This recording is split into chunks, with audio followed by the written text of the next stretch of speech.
નમસ્કાર. ચાલો આજે આપણે જીમ સ્ટોવલના પુસ્તક ધી અલ્ટિમેટ ગિફ્ટ પર આધારિત એક એવી અદ્ભુત સફર પર નીકળીએ જે માત્ર એક વાર્તા નથી પણ એક અરીસો છે. એક એવો અરીસો જે આપણને પૂછે છે કે જીવનમાં સાચી સંપત્તિ ખરેખર છે શું. આ વાર્તા આપણી સામે એક બહુ મોટો સવાલ મૂકે છે. એક એવો સવાલ જે કદાચ આપણે બધાએ ક્યારેક ને ક્યારેક પોતાની જાતને પૂછ્યો જ હશે. શું બેંકમાં પડેલા કરોડો રૂપિયા વધુ મહત્વના છે કે પછી આપણું ચારિત્ર, આપણા મૂલ્યો અને આપણા સંબંધો? આખી વાર્તા બસ આ જ શોધની છે. તો ચાલો મળીએ આપણા આજના મુખ્ય પાત્રને, જેસન સ્ટીવન્સને. પૈસાના પહાડ પર બેઠેલો એક યુવાન જેને જીવનમાં બધું જ તૈયાર મળ્યું છે, બસ એક જવાબદારી સિવાય. જ્યારે તેના અબજોપતિ દાદાનું અવસાન થાય છે ત્યારે એને લાગે છે કે હવે તો બસ અમર્યાદ વારસો મળશે. પણ એના દાદા રેડ સ્ટીવન્સ એના માટે કંઈક અલગ જ વિચારીને ગયા હતા. પૈસાનો ઢગલો નહીં, પણ 1 વર્ષની અગ્નિ પરીક્ષા, 12 એવી ભેટો જે તેની દુનિયા હંમેશા માટે બદલી નાખવાની હતી. અને બસ અહીંથી જ શરૂ થાય છે વારસાનો એક ગજબનો વિરોધાભાસ. એટલે કે સંપત્તિ મેળવવા માટે જેસને પહેલાં એ સંપત્તિને લાયક બનવું પડશે. આ કોઈ કાનૂની શરત નહોતી, પણ એના દાદાએ રચેલો એક એવો માર્ગ હતો જે જેસને માત્ર અમીર નહીં પણ એક સારો માણસ બનાવવાનો હતો. તો આ જેસનની સફર 12 મહિના અને 12 ભેટોમાં વહેંચાયેલી હતી. દરેક ભેટ, ખબર છે, એક પડકાર હતી, એક કસોટી હતી અને એક પાઠ પણ. કામનું શું મહત્વ છે, પૈસાનો સાચો ઉપયોગ શું છે, મિત્રતાની તાકાત અને શિક્ષણનું મૂલ્ય, આ બધા જાણે કે એ પગથિયા હતા જે જેસનને પોતાના સાચા સ્વરૂપ સુધી લઈ જવાના હતા. તો હવે આપણે જેસનની આ પરિવર્તનશીલ યાત્રામાં જોડાઈએ અને જોઈએ કે આ દરેક ભેટ એના માટે કઈ રીતે મૂલ્યનું એક નવું જ પ્રકરણ ખોલે છે.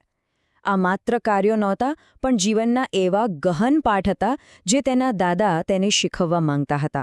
જેસન માટે પહેલી ભેટ તો જાણે એક મોટો આંચકો હતી, કામની ભેટ. વિચાર તો કરો, જે હાથોએ ક્યારે માટીને સ્પર્શ પણ નહોતો કર્યો, એ જ હાથોને હવે ટેક્સાસના એક ખેતરમાં વાડ માટે થાંભલા ખોદવાનું કામ સોંપવામાં આવ્યું. શરૂઆતમાં તો એને લાગ્યું કે આ તો અપમાન છે, સજા છે. પણ રેડ સ્ટીવન્સ માટે આ શિક્ષણનો પહેલો અધ્યાય હતો.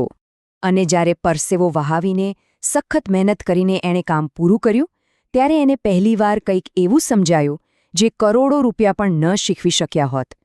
એને સમજાયું કે કામ કરવું એ કોઈ સજા નથી, પણ પોતાના અસ્તિત્વનું ગૌરવ છે. સાચું કહું ને, આ તેના પરિવર્તનનો પાયાનો પથ્થર હતો. આગળની ભેટ હતી પૈસાની. પણ અહીંયા પણ એક ટ્વિસ્ટ હતો. જેસનને જે પૈસા મળ્યા તે એણે પોતાના માટે નહીં, પણ એવા અજાણ્યા લોકો પર ખર્ચવાના હતા જેઓ ખરેખર મુશ્કેલીમાં હતા.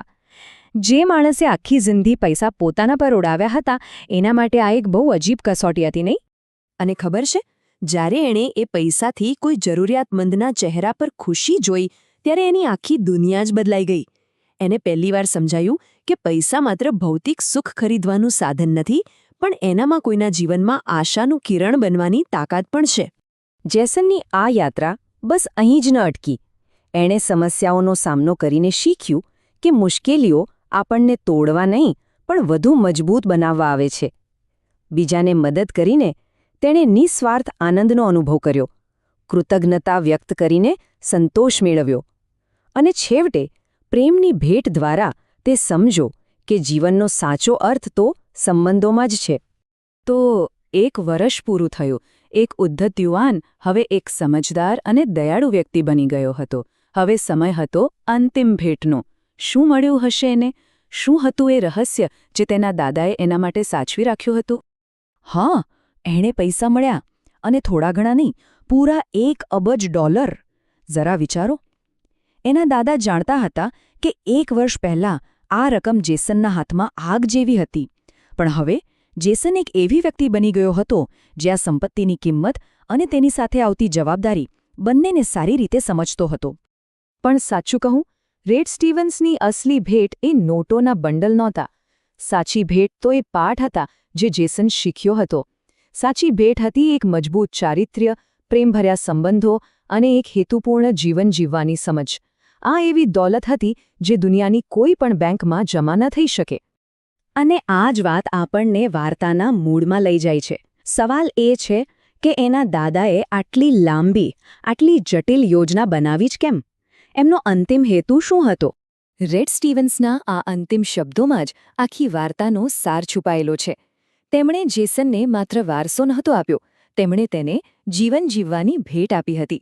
એક એવું જીવન જે પૈસાથી નહીં પણ પ્રેમ, કરુણા અને એક સાચા હેતુથી સમૃદ્ધ હોય. અને આ જ હતી એક ખરી અલ્ટિમેટ ગિફ્ટ.